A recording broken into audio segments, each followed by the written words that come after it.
Hi there, Temba. Um, you guys, I assume you had talks, and will there be plans if there's another flat pitch like the other day? Hi there, Johan. Yeah, I think obviously the try series was, I guess, important for us to get a proper sight of the conditions. I think we've seen through the try series how tough it's been at times to get 10 wickets. And obviously, as bowlers, we've spoken as to what the different plans and if there's a need for us to change our approach. I think obviously also from a batting point of view, understanding the importance of runs on the board, and I guess allowing there to be enough from a scoreboard pressure point of view. Thanks, Shahan. Percy?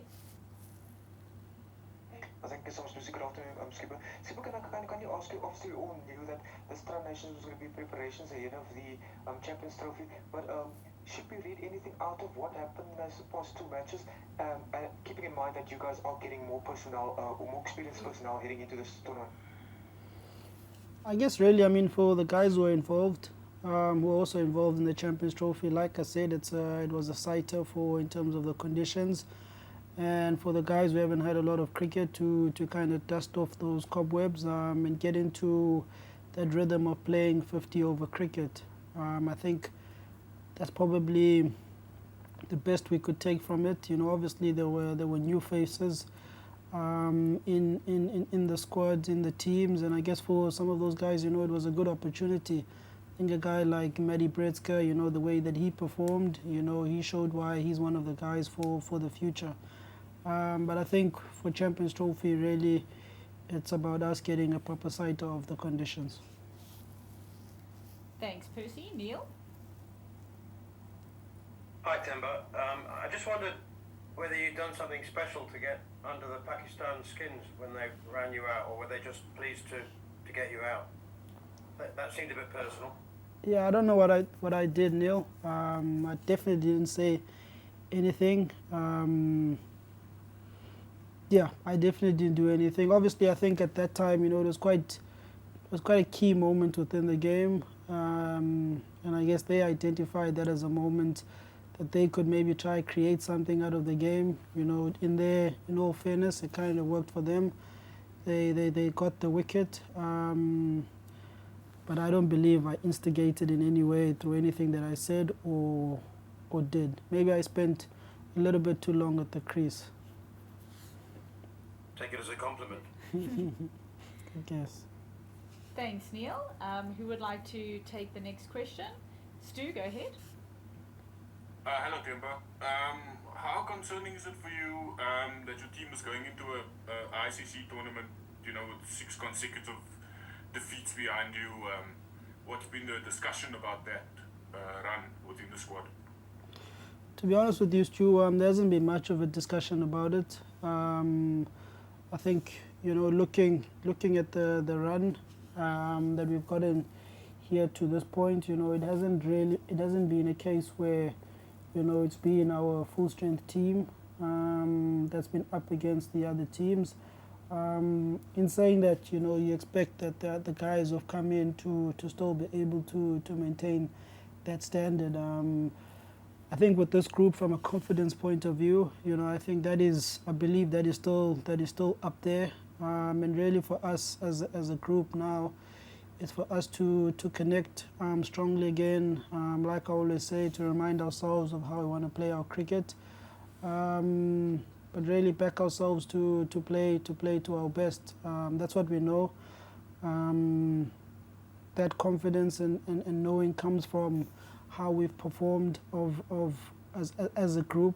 And I mean, this is a group of guys who've been with each other for the past 4 or 5 years. So, look, I don't think there's any type of baggage really that we come in here as a group looking inwardly, and really looking forward to playing our best cricket.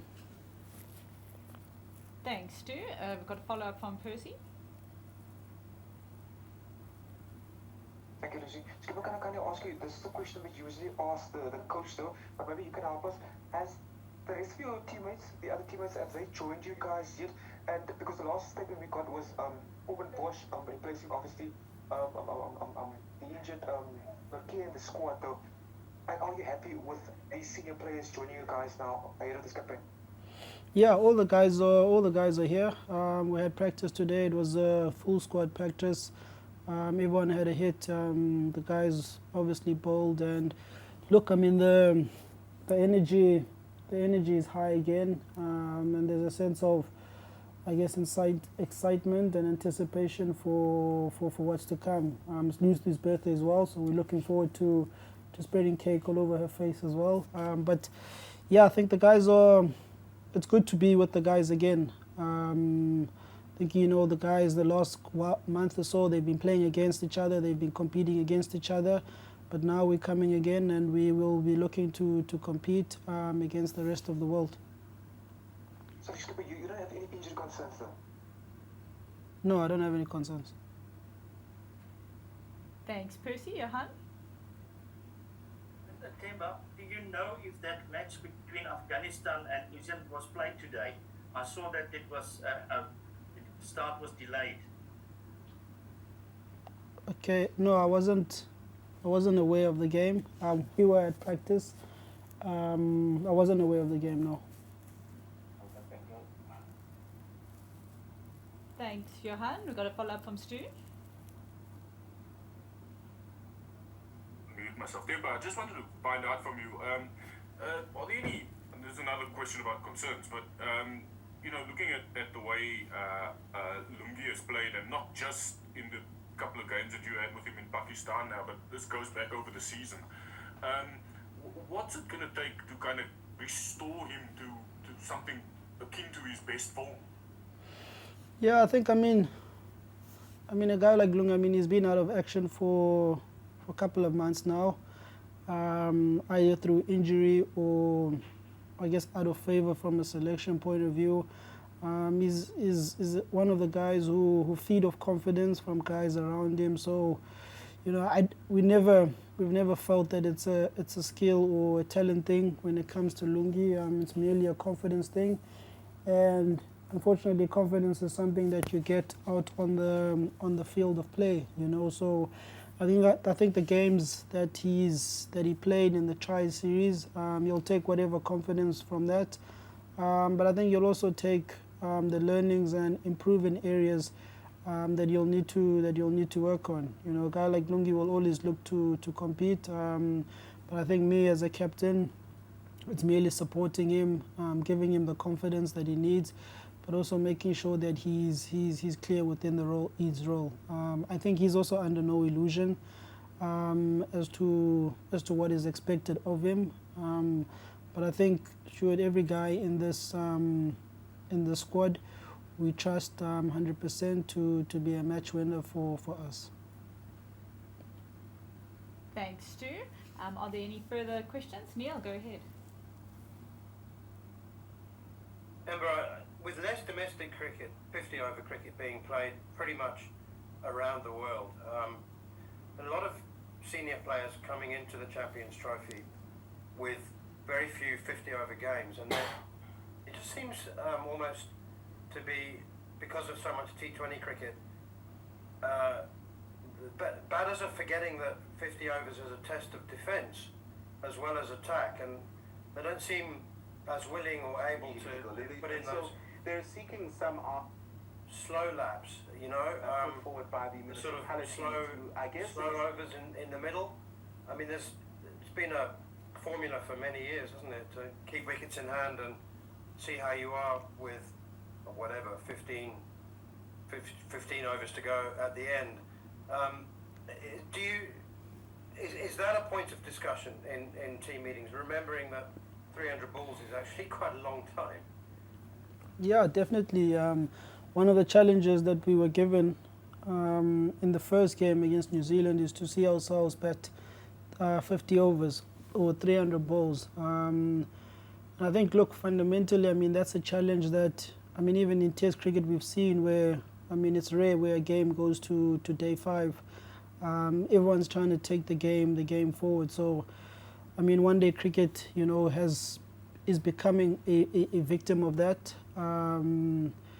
and I guess with the popularity of T20 cricket, and how players are, I guess, using those skills into all the other formats, it does kind of kill the other essence or what is expected of 50 over cricket. Like you mentioned, batting in the power play, but also being able to bat up top where the ball is kind of swinging and nipping around. So I think that's not something that's unique to us as South Africa. I think that's what all teams around the world are having to deal with. I guess what will kind of help us is that, as much as we've got the guys who are playing T20 cricket, but we've also got guys who play Test cricket as well. So the art of batting through tough sessions, we've got guys who can do that. It might mean it makes it a little bit onerous on certain individuals, so that all your other guys who play that attacking brand of cricket, at least there's a foundation to play from. I think what could help is domestically, making sure that domestically we don't fall victim to that. Provide the guys as much playing opportunities as they can, to make sure that the skills are still being looked after. International cricket is international cricket. I think there's more factors to kind of consider, but I think domestically we can probably do a lot better in terms of looking after our players in the system. Thank you. Thanks, Neil. We'll look to wind down on the media op, so we're going to go for another follow-up from Percival. Before I ask my question, did you say it's Lucy's birthday today? Yes, it's Lucy's birthday today. Happy birthday, Lucy. Thanks, Percy. Skipper, can I kindly ask you one of those difficult questions? Can I ask you, is it all systems go for your first match on Friday against Afghanistan?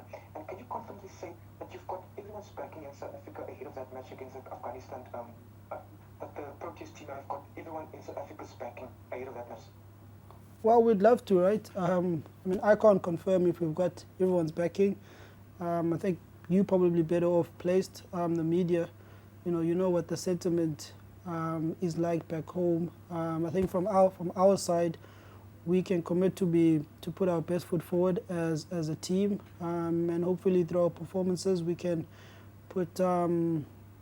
make our people happy back home. I think Afghanistan, we've got a warm-up game tomorrow, so that becomes another step in terms of another step forward in terms of getting ready towards that game.